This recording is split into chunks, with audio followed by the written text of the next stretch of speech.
Assalamualaikum warahmatullahi wabarakatuh. Selamat siang untuk teman-teman semua.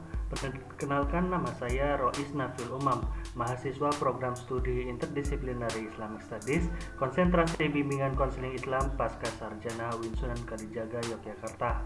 Di sini saya akan menyampaikan hasil penelitian saya yang berjudul Pengembangan Keterampilan Sosial pada Siswa Korban Perundungan melalui layanan konseling kelompok dengan teknik diskusi. Sebelumnya saya mengucapkan terima kasih kepada dosen pengampu mata kuliah bimbingan konseling pribadi sosial, Ibu Dr. Casmini SAG MSI, yang telah membimbing dan mengarahkan peneliti dalam proses penelitian ini. Selanjutnya kita akan masuk ke latar belakang dalam penelitian ini. Perundungan merupakan perilaku yang mengganggu atau menyakiti orang lain yang dapat berdampak secara fisik maupun psikis yang dilakukan secara berulang-ulang. Secara umum, perundungan dibagi menjadi dua jenis, yaitu perundungan secara verbal maupun secara non-verbal. Perundungan secara verbal yaitu melalui perkataan seperti menghina, mengejek, memanggil nama dengan yang tidak pantas, atau mengancam. Adapun perundungan secara nonverbal yaitu melalui perbuatan atau tindakan seperti memukul, menampar, menjegal, meludahi, dan lain sebagainya. Kasus perundungan dapat terjadi di mana saja, termasuk di lingkungan sekolah. Dari data yang dilansir dari Komisi Perlindungan Anak Indonesia, jumlah siswa yang menjadi korban perundungan berjumlah 107 siswa pada tahun 2018. Hal ini sangat disayangkan karena sekolah yang seharusnya menjadi sarana pembentukan karakter dan akhlak mulia diisi dengan perilaku perundungan yang tidak dapat dibenarkan. Perilaku perundungan ini dapat berpotensi terjadi pada siswa yang memiliki keterampilan sosial rendah. Lantas kemudian, apa yang dimaksud dengan keterampilan sosial? Keterampilan sosial adalah kemampuan untuk membangun komunikasi dan interaksi yang baik dengan orang lain. Keterampilan sosial mempengaruhi penerimaan akan dirinya sendiri dan juga orang lain terhadap individu tersebut, sehingga dapat dikatakan bahwa siswa yang memiliki keterampilan sosial rendah adalah siswa yang tidak mampu membangun komunikasi dan interaksi yang baik dengan siswa lainnya. Siswa yang memiliki keterampilan sosial rendah ditandai dengan ciri-ciri seperti sering menyendiri, kurang berkomunikasi dan berinteraksi, memiliki konsep diri yang negatif, dan sulit untuk mengemukakan pendapat dan perasaannya. Dari permasalahan tersebut, maka perlu penanganan lebih lanjut untuk siswa korban perundungan agar dapat mengembangkan keterampilan sosialnya dalam rangka menghindarkan dirinya dari perilaku perundungan kembali di masa yang akan datang. Selanjutnya kita akan bahas mengenai metode penelitian. Jenis penelitian yang digunakan adalah kualitatif dengan menggunakan pendekatan deskriptif. Pendekatan deskriptif adalah menggambarkan dengan sebenar-benarnya sebuah gejala, fenomena, dan kejadian yang terjadi dan dituliskan dalam sebuah narasi karya ilmiah. Sumber data dalam penelitian ini adalah buku laporan pelaksanaan bimbingan dan konseling di SMA Negeri 7 Penajam Pasir Utara atau PPU Kalimantan Timur. Jumlah subjek penelitian adalah sebanyak 4 orang siswa yang semuanya berasal dari kelas 10 SMA Negeri 7 Penajam Pasir Utara. Selanjutnya kita akan bahas mengenai hasil penelitian ini.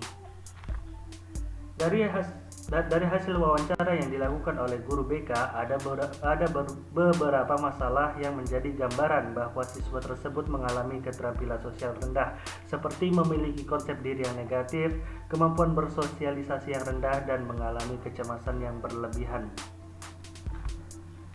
Pertama, kita akan membahas tentang konsep diri yang negatif. Konsep diri merupakan pandangan atau penilaian secara keseluruhan tentang dirinya sendiri yang terbentuk dari hasil interaksi dengan lingkungannya. Konsep diri yang dimiliki berbanding lurus dengan kepercayaan diri yang ditunjukkan. Jika konsep diri yang dimiliki positif, maka kepercayaan dirinya akan tinggi.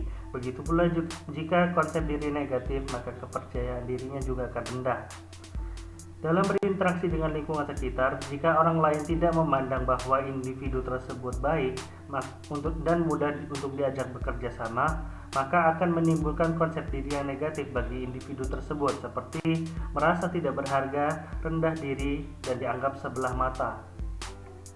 Hal ini dapat membuat individu tersebut merasa tidak dihargai keberadaannya dan semakin terpojokkan.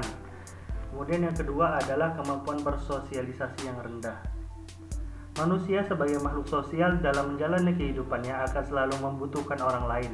Hal ini ditujukan agar manusia lebih mudah mencapai tujuan hidupnya jika ada bantuan dari orang lain. Ketika manusia hidupnya tanpa keberadaan orang lain, maka hidupnya akan menjadi hampa. Implementasi dari manusia sebagai makhluk sosial diawali dari kemauan dan kemampuan untuk berinteraksi dengan orang lain. Hal itu dalam rangka membangun sosialisasi yang baik dengan lingkungan sosialnya, baik di sekolah maupun di masyarakat. Jika sosialisasi tersebut telah terbangun dengan baik, maka potensi dan keberadaannya di masyarakat akan dianggap baik dan tidak diabaikan. Tidak semua individu, khususnya siswa, yang belajar di sekolah memiliki kemampuan bersosialisasi yang baik. Mereka mengalami hambatan untuk berkomunikasi dan berinteraksi dengan baik di lingkungannya. Mereka sulit untuk menegur sapa dan membangun pembicaraan dengan siswa lainnya. Hal ini menyebabkan mereka tidak diajak bergaul oleh teman sebayanya dan akhirnya terasingkan dari pergaulan satu kelasnya. Kurangnya sosialisasi dari mereka bermula dari kurangnya kepercayaan diri untuk memulai pembicaraan.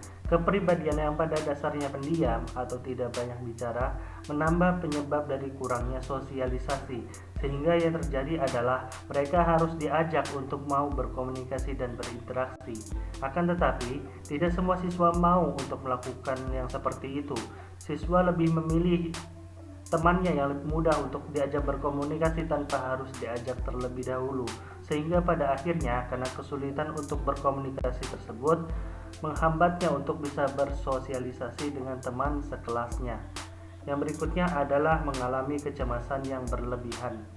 Kecemasan merupakan perasaan khawatir atau takut akan adanya hal buruk yang terjadi pada dirinya. Kecemasan biasanya ditandai dengan tegang, jantung berdetak lebih kencang, dan keringat dingin. Kecemasan yang dialami oleh siswa korban perundungan adalah perlakuan perundungan yang setiap hari mereka dapatkan dari teman sekelasnya. Kecemasan ini membuat siswa korban perundungan merasa tidak nyaman berada di lingkungan sekolah. Masalah keterampilan sosial rendah yang dialami oleh siswa tersebut perlu ditangani dengan layanan yang tepat. Dalam hal ini, guru BK di sekolah tersebut memilih metode konseling kelompok dengan teknik diskusi. Konseling kelompok adalah layanan untuk membantu siswa dalam menyelesaikan masalah pribadinya melalui dinamika kelompok. Peserta dalam konseling kelompok adalah beberapa orang dengan masalah yang sama. Konseling kelompok mengarahkan siswa untuk dapat mengembangkan sosialisasi dan pengembangan diri serta sensitivitas atas sesuatu yang terjadi. Selain itu juga, siswa memperoleh pemahaman yang luas mengenai pandangan terhadap dirinya dan mengurangi kecemasan yang berlebihan dalam rangka perubahan sikap dan perilaku ke arah yang lebih baik. Teknik diskusi adalah salah satu teknik dalam konseling kelompok yang memanfaatkan partisipasi aktif dari anggota kelompok untuk pemecahan masalah yang dihadapinya. Partisipasi aktif ini diwujudkan dalam bentuk penyampaian pendapat pribadi dan memberikan tanggapan atas pendapat anggota kelompok lain dalam rangka mencari solusi dan mengembangkan kemampuan bersosialisasi dan berkomunikasi. Adapun alasan dari guru BK di SMA Negeri 7 Penajam Pasir Utara dalam memilih teknik ini adalah dapat melatih kemampuan siswa dalam berinteraksi dan berkomunikasi secara baik dengan orang lain, meningkatkan kepercayaan diri, mengubah pandangan negatif pada siswa tersebut, dan menghilangkan kecemasan yang dihadapi oleh siswa yang menjadi korban perundungan tersebut. Adapun proses dalam konseling kelompok dengan teknik diskusi ada 4 tahap. Yang pertama adalah tahap awal, tahap kedua adalah tahap transisi, tahap ketiga adalah tahap kegiatan, dan tahap yang terakhir adalah tahap akhir. Tahap awal. Dalam tahap awal ini, guru BK akan memperkenalkan diri dan juga memperkenalkan secara singkat kepada anggota kelompok berkenaan dengan layanan konseling kelompok seperti definisi konseling kelompok, tujuan konseling kelompok, ataupun asas konseling kelompok. Untuk membangun hubungan yang lebih intim antar anggota kelompok dan juga guru BK, maka para anggota kelompok secara bergantian memperkenalkan diri, dan suasana yang dibangun dalam tahap ini adalah suasana yang santai dan tidak memberikan rasa tegang untuk anggota kelompok. Berikutnya adalah tahap transisi. Setelah perkenalan dengan layanan konseling kelompok dan antar anggota kelompok, maka kegiatan berikutnya adalah guru BK mempertanyakan kesiapan dari para anggota kelompok untuk mengikuti kegiatan ini dari awal hingga akhir, dan juga atas dasar kerelaan dari diri sendiri tanpa di bawah paksaan. Semua anggota kelompok menyatakan kesediaannya tersebut secara sukarela, baik secara lisan maupun menandatangani surat pernyataan yang telah dibuat oleh guru BK. Agenda berikutnya adalah penyampaian masalah dari masing-masing anggota kelompok. Anggota kelompok menyampaikan masalah yang dihadapinya saat ini, yaitu perlakuan perundungan dari teman sekelasnya dan juga kesulitan untuk berinteraksi dan berkomunikasi secara baik dengan teman sekelasnya, sehingga mereka menjadi siswa yang terpinggirkan dan terisolasi dalam lingkungan kelasnya. Tahap berikutnya adalah tahap kegiatan. Tahap ini merupakan tahap inti dari pelaksanaan konseling kelompok karena kegiatan konseling kelompok secara umum berada pada tahap ini. Setelah mendengarkan permasalahan yang dihadapi oleh anggota kelompok, maka guru BK akan mengarahkan para anggota kelompok untuk berdiskusi mengenai masalah yang mereka hadapi dan mencari solusi atas masalah tersebut. Dalam kegiatan diskusi ini, anggota kelompok secara bergantian menyampaikan pendapat dan anggota kelompok lain mendengarkan dan memberikan tanggapan atas pendapat tersebut. Tanggapan yang diberikan oleh anggota kelompok ini seperti setuju, tidak setuju, dan juga menambahkan pendapat tersebut menjadi pendapat yang dapat diterima dengan baik. Selain itu, para anggota kelompok diminta untuk menghormati pendapat tersebut apabila tidak sependapat dan menyampaikan ketidaksetujuannya dengan cara yang sopan dan santun. Dalam kegiatan konseling kelompok ini, melatih anggota kelompok untuk berkomunikasi dan berinteraksi dengan baik dengan anggota kelompok dan juga guru BK. Selain itu juga dapat membantu siswa dalam mengubah konsep diri menjadi positif dan menghilangkan kecemasan yang dialaminya. Yang berikutnya adalah tahap akhir. Setelah berdiskusi menemukan solusi atas permasalahan mereka, pada akhirnya solusi yang disepakati oleh anggota kelompok dan guru BK diterapkan dalam kehidupan di sekolah. Sebelum mengakhiri kegiatan konseling kelompok ini, para anggota kelompok akan menyampaikan pesan, kesan, dan harapan setelah mengikuti kegiatan konseling kelompok ini. Guru BK juga akan memberikan pesan dan kesan selama memberikan layanan konseling kelompok ini dan mengarahkan para anggota kelompok untuk mengikuti kegiatan konseling berikutnya apabila solusi yang telah disepakati sebelumnya tidak dapat berjalan dengan baik. Yang berikutnya adalah hasil dari layanan konseling untuk pengembangan keterampilan sosial siswa korban perundungan.